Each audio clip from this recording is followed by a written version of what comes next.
So here's the story on my 52.5 window. Grew up in the back of this truck, was my grandfather's. He sold it when I was 10. 36 years later, found it, bought it back. So it's back in the family, runs, drives, just threw some tires and wheels on it. The old guy that had it before me had some old bias plies on it, wagon wheels, kind of beat up. So bought these wheels from a guy about a year ago, and then just scored some tires for it from a guy that did a takeoff on an F-150. Apologize for the sun, it's a little bright out. Truck's registered, insured, and right now just going through it. I've had it for a couple of years, been sitting in my lineup, haven't had time to get to it, but the truck is back, and that's all I really care. Like I said, he sold it when I was 10. I bought it back 36 years later, and now it's back in the family and I've got it. Kind of somewhat what I remember it, but there's been a few changes. Whoever had it put this carpet on the door panels. Floors have some typical holes patched in. Had to redo the battery cables on it, rebuild the starter. And one of the issues I've got right now is the truck was originally 6 volt, and the battery location, I'll come back around, the battery location is under the passenger floorboard. A 6 volt battery was smaller than your typical new modern 12 volt battery.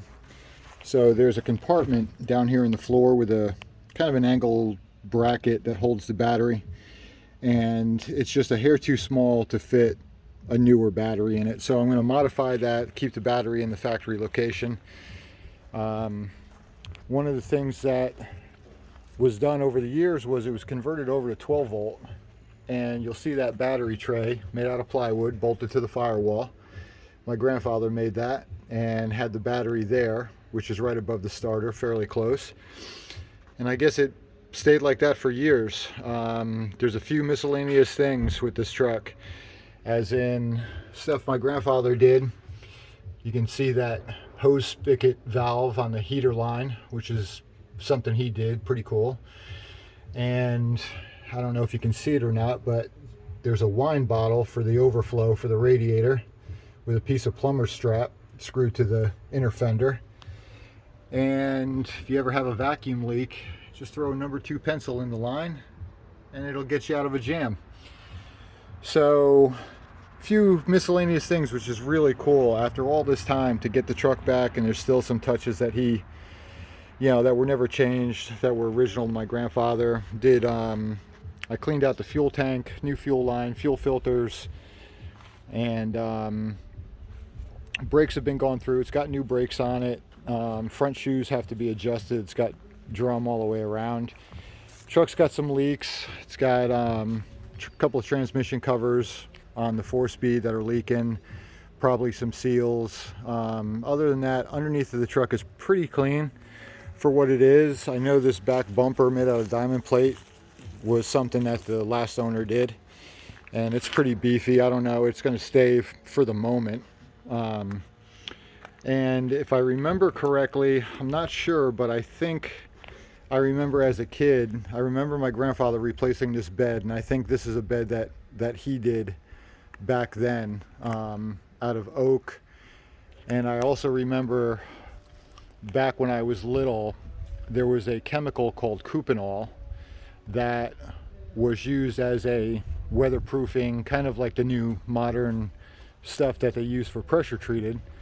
It was a chemical that came in a gallon can that you could mop on with a brush, and I'm sure it was highly toxic and everything else, but considering this bed is probably 36, 38, 40 years old, who knows, and there's still this much left of it, being in the Northeast, rain, snow, weather, whatever. It's kind of cool that there's still, kind of shows you how much the stuff worked, how well it worked. So plans for this truck are to get done probably in a year or two. This is going to be probably a full frame off. I do want to keep the straight 6 in it. I do want to keep it fairly original. I just want it to be a driver. I want to be able to get in it, drive it Sunday afternoons, take it out with my son, take it out with my girl, and just kind of enjoy the truck. I don't want to modify it too much. I just want to get it where I can turn the key, get in it, start it, drive it, enjoy it, tool it around town, stay local with it. But it did need new tires. The wheels are, they are what they are. They're just an aluminum bullet hole 8 lug. This truck is a 3/4 ton short bed, 4-speed. It's heavy like a tank. But one of the things I'm going to do next is a full tune-up. I've got everything I need in the shop right now for oil change, cap, rotor, wires, plugs. I bought a new water pump for it. Do hoses, belts, and just typical tune-up stuff. I know it's got good clean fuel in it now, fires right up, idles real nice. And I am going to get rid of the yellow. Growing up, this truck was red. In fact, you can see in this area here where the pressure washer took off some of the paint. It was red. That red wasn't the original color of the truck. Original factory color was like a baby blue. But this truck has red, it's got yellow, it's got some hunter green.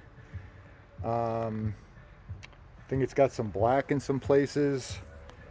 And like I said, this truck is going to get completely done, frame off. But for right now, we're just going to change the color. I'm going to rattle can it like a dark charcoal gray just to get rid of the yellow, and then just go ahead and start driving it a little bit. And once I start putting in some time with it, driving it, feeling it out, I'll kind of get an idea of what it needs, what it doesn't need, what's leaking, all the basic maintenance stuff. The truck sat for 36 years in a garage and was driven about once a year.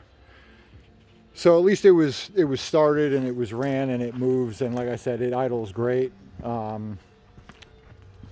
But right now, the only way really to tell is to just drive it, and it'll tell me what it's going to tell me. Somebody put an aftermarket bench seat in it, probably out of a Tahoe or Bourbon or something like that. Dash is all how I remember it, minus the color. The inside of this truck was like a champagne color, factory color.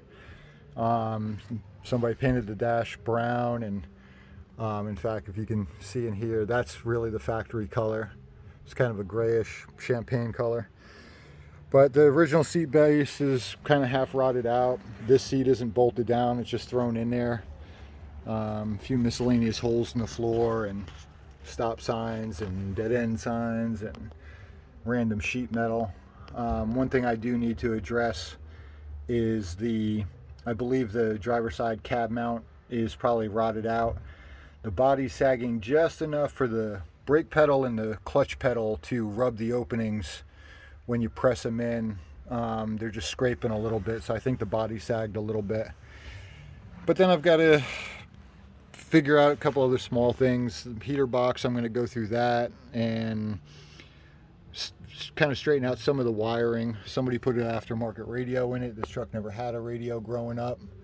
And also in the middle of the cluster, there's a aftermarket fuel gauge because the factory gauge in the factory cluster doesn't work, which I'll probably send these gauges out and have them rebuilt and keep them original to the truck instead of buying the aftermarket ones that a few companies make. But like I said, it's going to stay pretty basic. It's going to stay, just going to make it a driver, drive it and enjoy it. I'll probably redo the wood floor in the bed, probably again with oak or something else, redo the slats.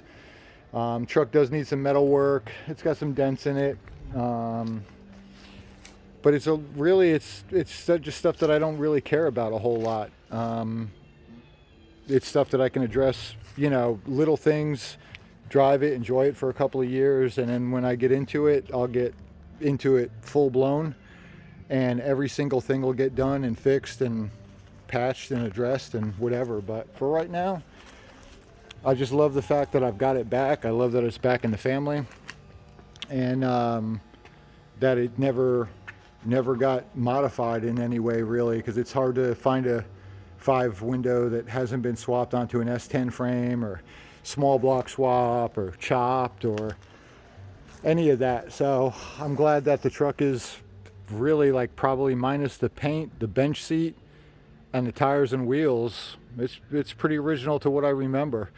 So glad to have it back. Wanted to make a quick video on it, post it up, and tell me what you guys think. I've got a few other videos that are going to be coming out on a few other miscellaneous projects. I've got one going on the 59, metal work on that truck. This one here, we're still waiting on parts to come in. Stuff's just really hard to get, but it needs floor work and front fenders and a bunch of miscellaneous stuff. And then this here is a 72 Jimmy. It's in for a ton of metal work. And I've mentioned in other videos that the K5 is, there's going to be a video on this coming up too. Got a few things to wrap up on it, and then that'll be getting posted. But here's the video of the 52. It's finally back with me, and I love it. So hope everybody's having a good weekend. You guys enjoy the weather. I'll talk to you soon.